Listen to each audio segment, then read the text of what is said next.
इसके बाद हम देखेंगे प्राणायाम।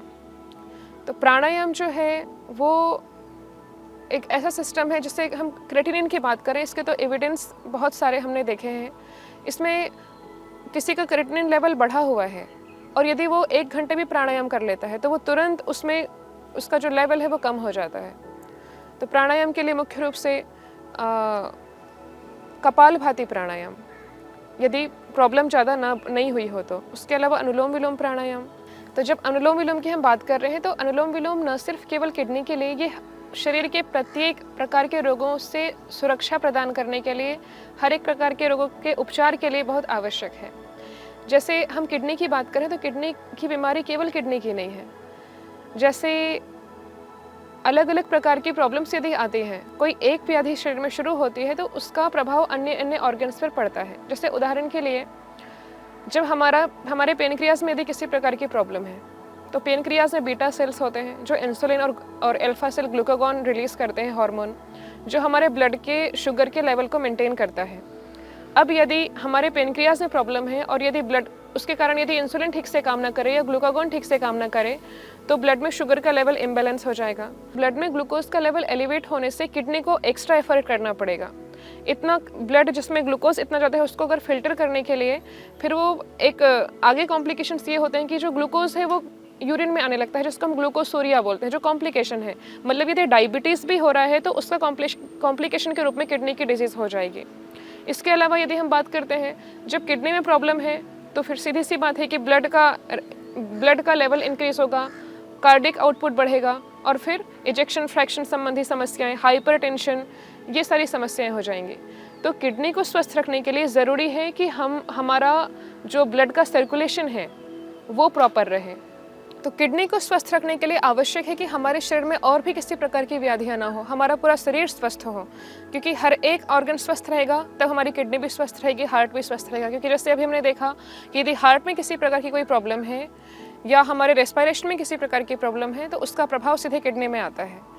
जो भी हम खा रहे हैं, हमारा डाइजेस्टिव सिस्टम अच्छा हो, हमारा फूड अच्छा हो, हमारा मील अच्छा हो, क्योंकि हमारी बॉडी जो एब्जॉर्ब करेगी वो भी अल्टीमेटली एब्जॉर्ब होकर ब्लड में जाएगा। अधिक प्रोटीन यदि हम लेते हैं तो हमारे प्रोटीनूरिया की प्रॉब्लम हो सकती है। मतलब प्रोटीन जब हमारा किडनी फिल्टर करना बंद कर दे, प्रोटीन अगर यूरिन में दिखने लग जाए तो उसको प्रोटीनूरिया बोल देते हैं। ग्लूकोज दिखने लग जाए तो ग्लूकोसोरिया बोल देते हैं। क्रेटिनिन का लेवल हमें मेंटेन करके रखना होता है। तो ये सारा एक प्रकार से होलिस्टिक ट्रीटमेंट हमें करना पड़ता है अपनी किडनी को स्वस्थ रखने के लिए। होलिस्टिक ट्रीटमेंट मीन्स जहाँ माइंड, बॉडी और स्पिरिट, मतलब हमारा सोल, तीनों इन्वॉल्व हों। तो उसके लिए है योगा थेरेपी। योग में आ जाता है प्राणायाम, ध्यान, माइंडफुल मेडिटेशन। तो हम पहले प्राणायाम की बात कर रहे थे, तो प्राणायाम में अनुलोम विलोम प्राणायाम हमने किया आधे घंटे से लेकर के 1 घंटे तक। जितना भी हमारी डिजीज़ की कंडीशन है उसके अनुसार हम उसका रेशो बढ़ा सकते हैं, कम कर सकते हैं। तो इस प्रकार से हम देखेंगे पोस्चर्स, कौन कौन से पोस्चर्स जो बहुत महत्वपूर्ण हैं, उपयोगी हैं किडनी डिजीज़ के लिए, किडनी डिजीज़ को रोकने के लिए और उसको क्योर करने के लिए। तो पहले इसमें हम अलग अलग अभ्यास देखेंगे, खड़े होकर करने वाले, बैठकर करने वाले, लेटकर करने वाले, सुपाइन पोजीशन में, प्रोन पोजीशन में। तो शुरुआत करते हैं, कौन कौन से ऐसे आसन हैं जिनको हम खड़े होकर के कर सकते हैं। ये जो आसन हम करेंगे ये स्वस्थ व्यक्ति के स्वास्थ्य के लिए, जिसको अभी किडनी डिजीज़ नहीं है उससे प्रिवेंशन के लिए, और यदि प्रॉब्लम ऑलरेडी हो चुकी है तो उसको क्योर करने के लिए। तो हम प्रारंभ में करेंगे ताड़ासन। ताड़ासन के लिए पहले हम समस्थिति में खड़े हो जाते हैं, फिर दोनों हाथों को पार्श्व भागों से ऊपर उठा करके, हैंड्स अप करके अपने हेड पे लेकर के आएंगे, दोनों हाथों को इंटरलॉक करके अपनी बॉडी को लिफ्ट करेंगे श्वास लेते हुए, इनहेल करते हुए।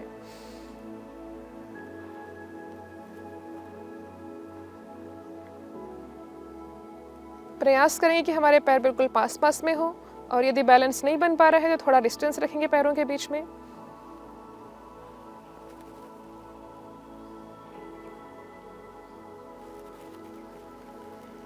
एक्सहेल करते हुए वापस, अगेन इनहेल करते हुए बॉडी को लिफ्ट करेंगे,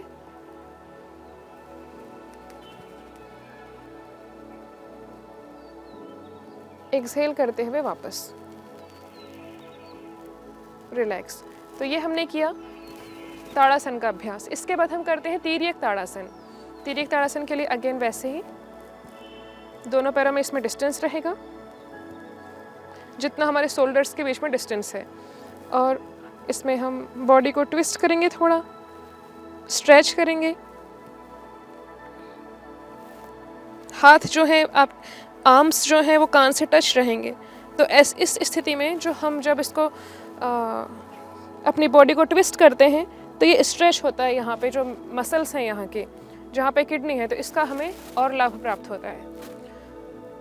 ताड़ासन, तिर्यक ताड़ासन। इसके बाद हम करेंगे कटी चक्रासन। कटी चक्रासन के लिए दोनों पैरों में गैप, इसके भी 2 पार्ट हैं। दोनों हाथों को सामने इस तरीके से उठाएंगे और श्वास लेते हुए पूरा पीछे की ओर ट्विस्ट करेंगे, बॉडी को स्ट्रेच करेंगे, स्ट्रेच को फील करेंगे। एक्सहेल करते हुए वापस, इनहेल,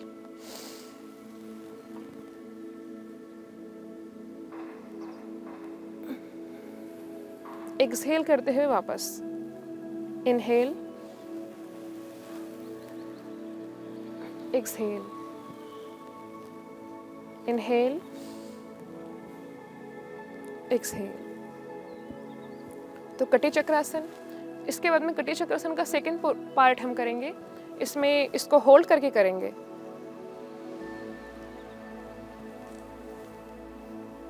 कंधे के ऊपर से ऑपोजिट पैर को देखने का प्रयास।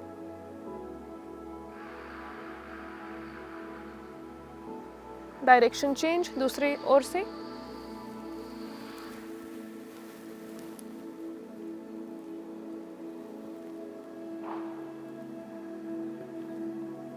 इसके बाद हम करेंगे अर्धकटी चक्रासन। अर्धकटी चक्रासन में भी सेम, पैरों में थोड़ा डिस्टेंस और हाथ को उठा करके ऐसे लेकर के आ जाएंगे।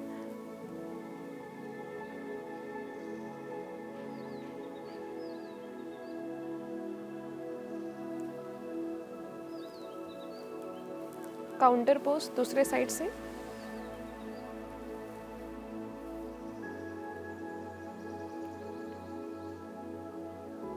इन सभी आसनों को करते समय एक बात का विशेष ध्यान रखना है कि जो हमारा किडनी वाला पोर्शन है उसमें किस प्रकार से स्ट्रेच हो रहा है, कैसे वो पार्ट स्टिमुलेट हो रहा है, उस बात को उन विचारों को अपने माइंड में रखेंगे। क्योंकि हमें मानसिक रूप से और भौतिक रूप से दोनों प्रकार से अपनी बॉडी को स्वस्थ रखने के लिए, अपनी बीमारी को क्योर करने के लिए अभ्यास करना है। इसके बाद खड़े होकर करने वाले अभ्यासों के बाद हम करेंगे बैठकर करने वाले अभ्यास।